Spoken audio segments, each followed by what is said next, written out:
being here, everybody. My name is Tony Gapaso. I was a crossing guard in real life for 6 weeks. In fact, I can prove it. Come on up, everybody. Keep safe. Keep walking feet, please. Walking feet, everybody. Come on up. Go ahead and grab a seat. We're going to have you all introduce yourselves. I'll stand. Direct traffic. Hi, Tisha. Okay. All right. So I'm going to pass the microphone, and I'd love you to introduce yourself. Say your name, your pronouns, what film was yours, what you did in the film, and then we'll pass it on the way, okay? Hi, Peter Mankini, he, him, director and animator of When Mama and Me Lived Outside. Yeah, look at that. I'm a poverty scholar, that houseless mama, that houseless daughter, all those people you don't want to see, never want to be, look away from. What you gonna do, arrest me? We're in your city. Tiny, daughter of D. Thank you, Tiny. Masha Ellsworth, director of Little T. Keita Lee, she, her, and director of Orange Way. Yay! Oh, actually, keep it. I'll have this one.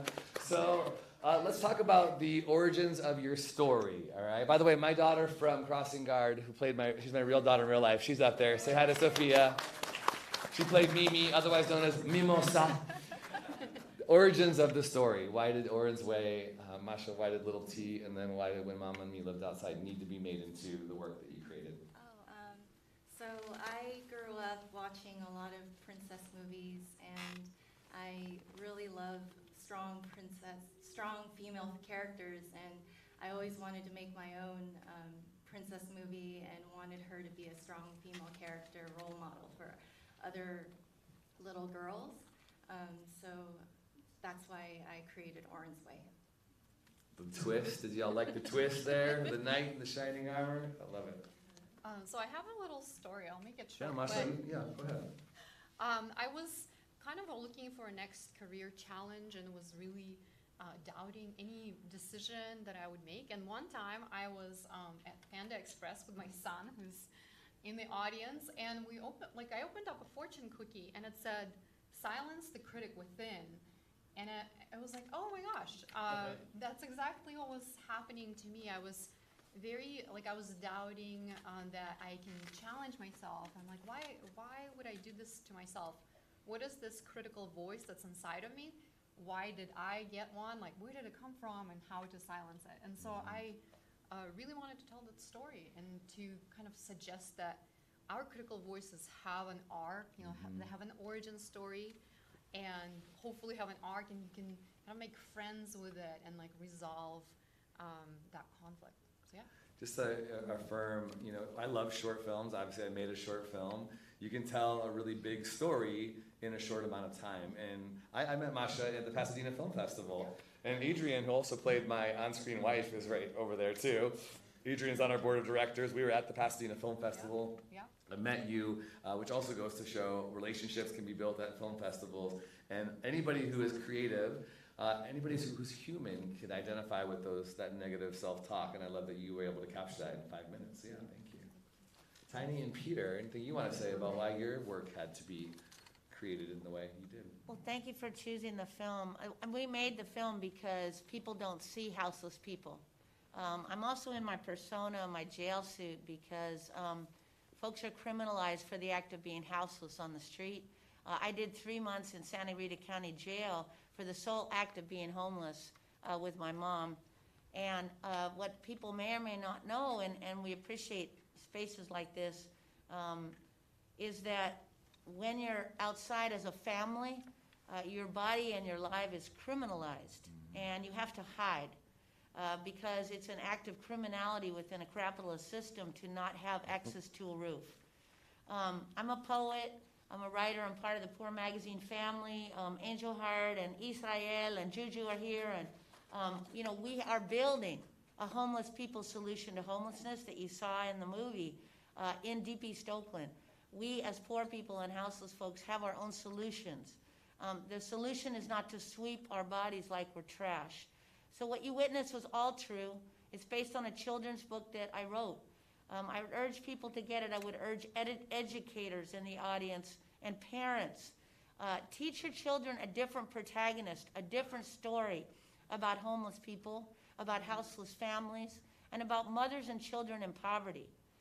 It is, the essential idea that's out there is that we did something wrong. We didn't have a job. It was funny when I saw your crossing card, and he's like, I have a job. Yeah. Well, me and my mom were two of the hardest working people I know. I had to drop out of formal institutions of learning in the 6th grade, and we vended on the street to survive. And basically, nobody honored our struggle. Nobody saw what we were actually achieving or doing, but instead criminalized us for the act of not having enough money for rent. And so again, the movie was really about inviting a new protagonist, a new conversation, and recognizing that all the people right here in Redwood City and all across the South Bay who are dealing with poverty and struggle are actually not seen because of these ideas of lowering your property value or blight, or we don't want to see people on the street because they're like trash. What we're telling you actually is that poor people have our own solutions, and you need to listen and recognize that. And I would urge people to check out the children's book and also Poor Magazine, because we do a lot of work with youth and elders and families. Thanks, Sammy. Can you repeat that, Peter? Go ahead, clap, clap, clap, clap. And while you do, Peter, can you recite the website again? It was on the screen at the end of the film, but can you repeat that? Oh yeah, I was going to do that. I think my main thing is that I'm just really happy that the film has brought so much awareness of this great work to so many more people than before we made the film.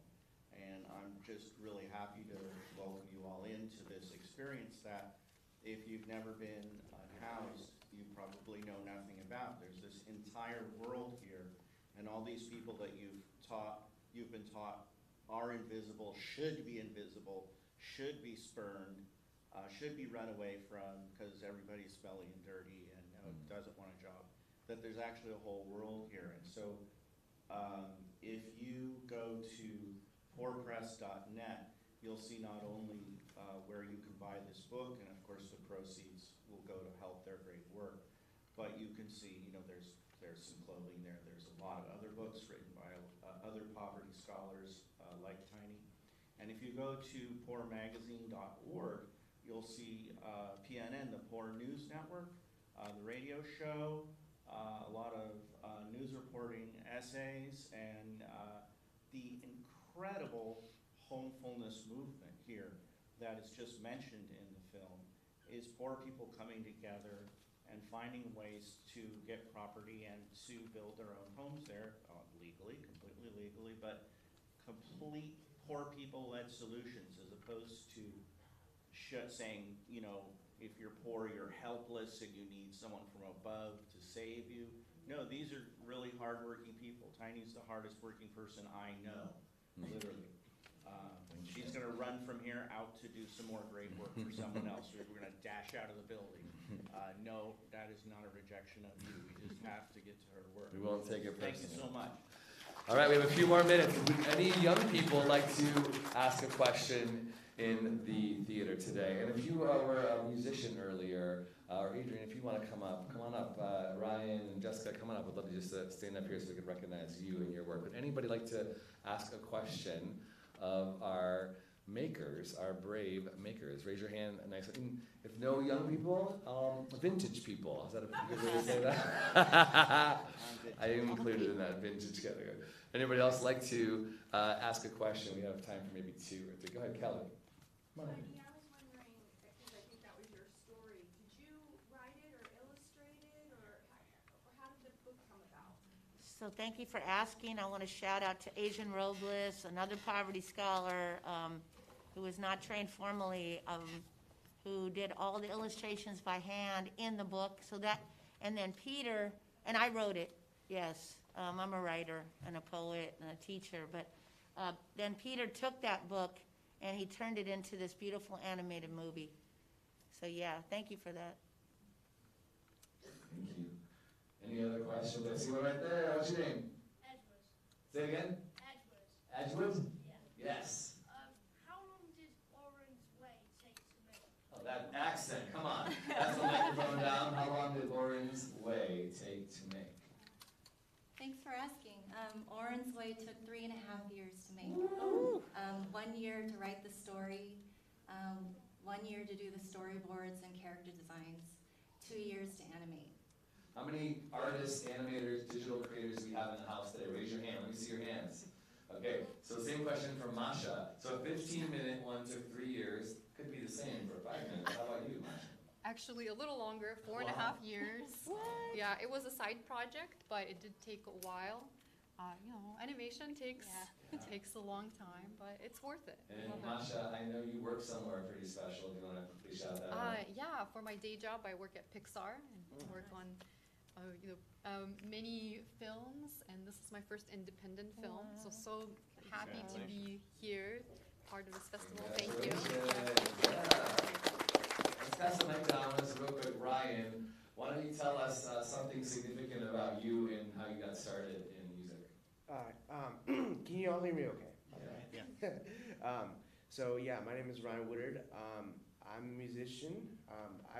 What got me started to music was after seeing my uncle playing in his band, and that's how I got into music. I'm like, oh, that is something that really interests me, and so I started playing guitar since I was 9 years old, and I've been loving playing the guitar. I also How old are you now? I'm 16. 16. Whoa. Yeah. I've been playing for 7 years. I also have a band called the Ryan Woodard Band.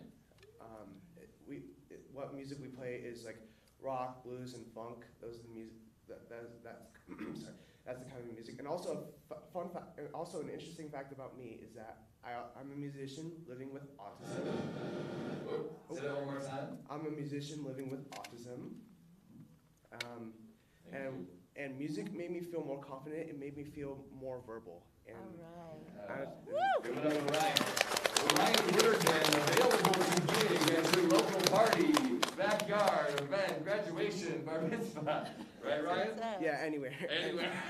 That's all I gotta say. Jessica Cohen. How many of you have heard of the director Richard Linklater? Can anyone name a film Richard Linklater has done? Days of Confused. What else? What else? Apollo what? What? Apollo 10 and a half, you say? Yes. That is on Netflix. Jessica was one of the stars of that film. Apollo 10 and a half. Animated, speaking of, by Craig and Steph, who are our special guests. They're doing an animation workshop at 12:45 today. If anyone would like to attend that workshop, talk to me. I can point you in the right direction. But Jessica, talk about being an actor and being in a feature film on Netflix. Cool. Hi, everyone. Thank you all so much for being here. It was really fun getting to perform and listening to Ryan because you're really amazing. Duets? We hear duets maybe? Maybe that would be cool. I'd be down for that. I'm down for that. Yeah. In terms of, I guess, acting, Apollo 10 and a half, it's on Netflix. It came out last April, I think. And it was really, really cool movie. I hope you guys check it out. It's like rotoscoped, and it's kind of about the 1960s, growing up in Houston, Texas, during the whole space stuff in 1969. And it was really great being a part of that. And it's so cool that Craig and Steph are here because they're, so talented and amazing. And I love kind of hearing their creative process and everything. And yeah, it's just great to be in this film festival where it's just everything is celebrated and all these amazing films and filmmakers. And it's just been an honor to be here. So thank you. Yeah. Thank you, Jessica. Jessica and her family came out from Austin, Texas, and they're also on our BRAVEMAKER team. They do production, and Jessica interns. The final word I'm going to pass to actor. She's actor, human being first, but actor and board member of BRAVEMAKER. So, Adrienne, what would you like to say to close out? Yes. Hello, everybody. My name is Adrienne DeSantis, board member at BRAVEMAKER. Thank you so much for being here. Oh, it's not working. Hey, Adrienne DeSantis, board maker. Board maker at BRAVEMAKER. Thank you, everybody, for being here. And thank you, Tony, for putting, Tony and the entire BRAVEMAKER team, Gorilla Wanderers, everybody putting this on, for you guys to all tell your wonderful stories. Thank you so much for coming in person as well, so we get to meet you and, dine with you and whatever. It was fun to be part of the Crossing Guard as well. BRAVEMAKER has changed my life just over in the last year or so. It's helped me get through some difficult times. I think we all have, our stories, right? I work in the software industry. It's my day job from 9 to 5 and helps me kind of help out BRAVEMAKER as well from a financial perspective. I try to do what I can, and I'd like to do more and invite you all to do the same. We're doing some really amazing work here in the Bay Area, and we hope to continue it. So thank you for being here. All right. All right, thank you so much. Before we go, I'm going to tell you we have a slime table. Where's our slimers? Where are they? Where are you? Come on down real quick. I need to introduce you and have you introduce yourself. As they come down, I'll tell you Elizabeth, our siren of magic, will be out in the hallway dabbling in magic. So if you want to go around the corner with a red carpet, Elizabeth's going to be doing some wowing and wooing out in the hallway. If you want to linger around, that's included in your ticket. And I want to look at these entrepreneurs. These tiny, you're not tiny, but you're little, you're small. You're smaller than me, okay? I'm bigger. But child entrepreneurs, you started a business. Tell us what they can do when they leave. You can buy slime. Slime is really fun. It also can help with stress and anxiety if you have any. Come on, therapeutic. What's your name? My name is Kaya, and this is Brooke. Hi. Kaya and Brooke invite you to buy some slime from them. Thank you so much, everybody. Brave Stories change the world. We really appreciate your patronage. If you want to become a donor, text the word BRAVEMAKER to 44321. Have a great day. Bye-bye. Job.